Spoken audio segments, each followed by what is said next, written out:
So let's talk about why you're struggling with your overhead press or your shoulder press in kettlebell classes.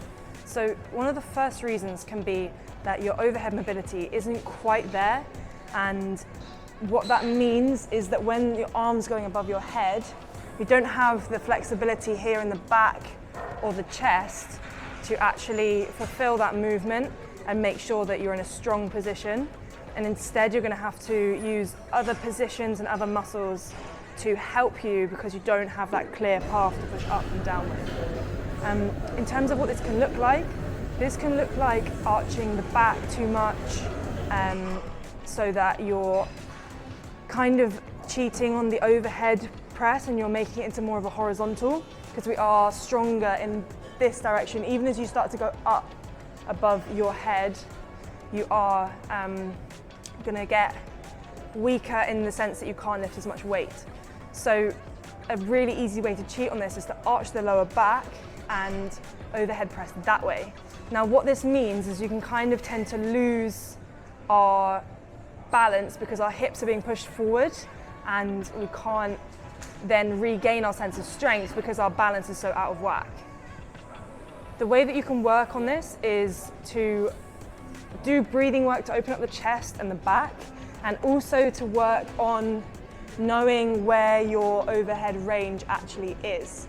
Now, there's a really simple way where you can see where your overhead range is at the moment and see if this is a limiting factor to your pressing. Now, I'll show you this right now.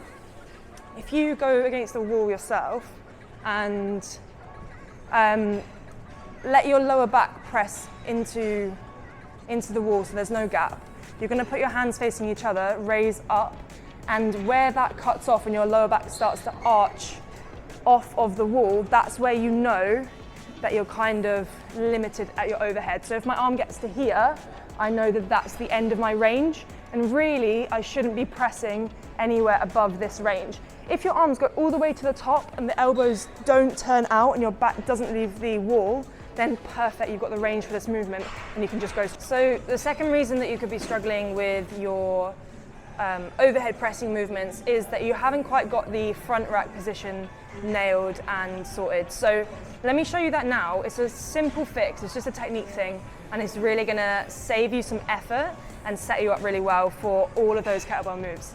So what you wanna do is open your palm here, literally let it rest on the in between kind of this diagonal line.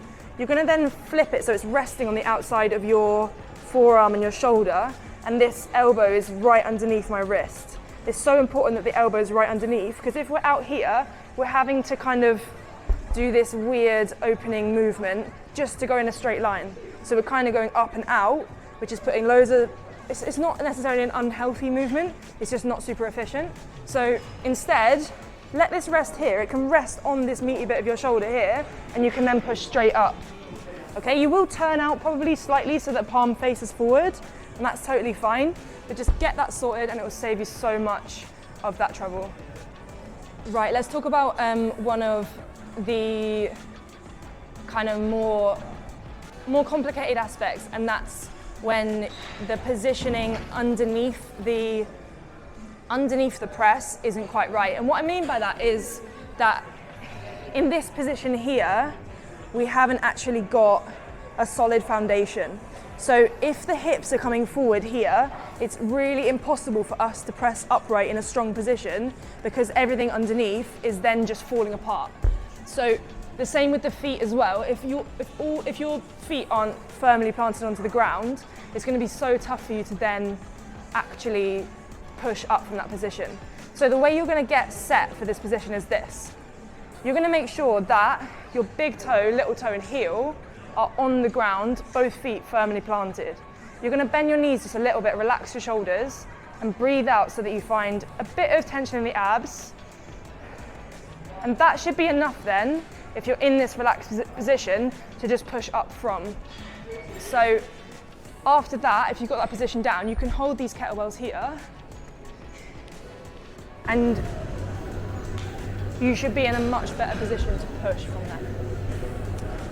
This last thing is just an ego thing, or maybe something that you learn with time, and that's going too heavy on your overhead press. So in kettlebells, I understand this can be tricky because some movements combine lower and upper in the same kind of flow.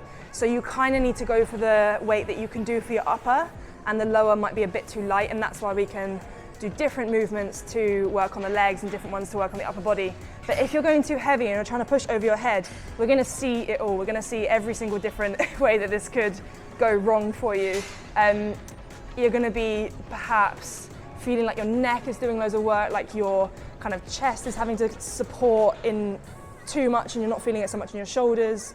It might just feel like overall really uncomfortable. You might feel like your lower back's hurting, or you might just feel like you're kind of wobbly and you can't quite figure out why.